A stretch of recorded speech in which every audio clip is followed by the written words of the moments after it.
5 देखिए कह रहा है कि x अक्ष पर बिंदु निकाले, x अक्ष पर एक बिंदु निकालना है तो निम्नलिखित बिंदुओं के युग्म से समान दूरी पर है। यहाँ जो होना चाहिए, गलती से लिखा है, ठीक है।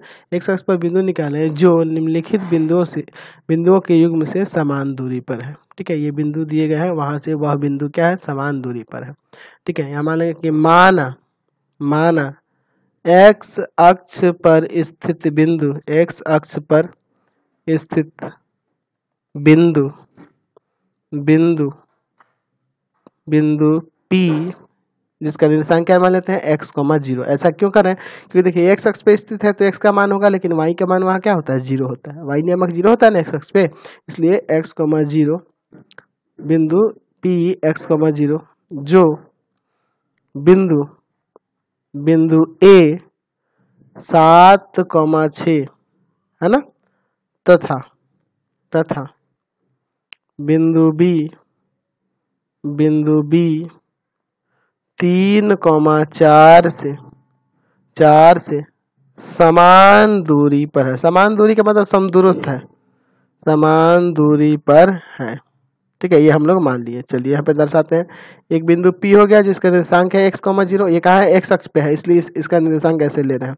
और एक बिंदु है A जिसका निर्देशांक है 7,6, और एक और बिंदु है यहाँ पे आपका B मान लेते हैं जिसका निर्देशांक है 3,4। चलिए अब इसको यहाँ से ऐसे मिला देते हैं, ये मिला दिए और इसको भी ऐसे मिला देते हैं। आपके प्रश्न के अनुसार क्या कह रहा है कि A और B बिंदु से ये P क्या है, समदूरस्थ है, यानी कि ये दूरी और ये दूरी बराबर है, यानी कि PA जो है PB के बराबर है। चलिए तो अब यहाँ दोनों तरफ वर्ग कर देंगे, दोनों तरफ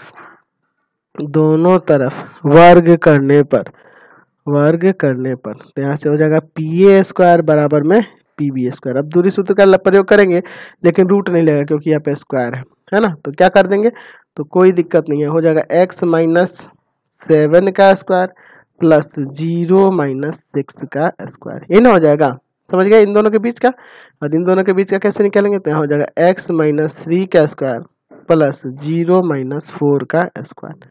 क्लियर है। चलिए यहाँ पे फॉर्मूला लग जाएगा ना, a square - 2 into a into b और प्लस में b का स्क्वायर। यहाँ कितना देखिए, 0 में से 6 घटेगा तो -6 ही ना आएगा। चलिए अच्छा इधर देखिए x square - 2 into x into 3 plus 3 का स्क्वायर, ये भी आपका -4 ही आएगा। चलिए यहाँ देखिए, यहाँ x स्क्वायर और x स्क्वायर काट सकते हैं। यहाँ देखिए कितना हो जाएगा, -14x, 7 का स्क्वायर 49 और -6 का स्क्वायर प्लस का 36 बराबर में। यहाँ देखिए -6 3 का स्क्वायर 9 और -4 का स्क्वायर 16 हो जाएगा। अब देखिए x वाले को एक तरफ करते हैं, अंकों को एक तरफ करते हैं, तो पहले इसको जोड़ लेंगे तो और बेहतर रहेगा ना। -14x और प्लस का ये कितना हो जाएगा आपका 85 हो जाएगा ना, 9 6 15 का 5 1 4 3 7 1 8 -6x और ये कितना हो जाएगा 25 हो जाएगा आपका। चलिए अब यहाँ पे एक तरफ करेंगे तो यहाँ -14x, ये -6 है तो इधर आके प्लस का 6x, इसको उधर भेजते हैं तो 25 में से 85 घटा देंगे। यहाँ देखिए कितना हो जाएगा, तो -8x हो जाएगा ना, 8 आ जाएगा।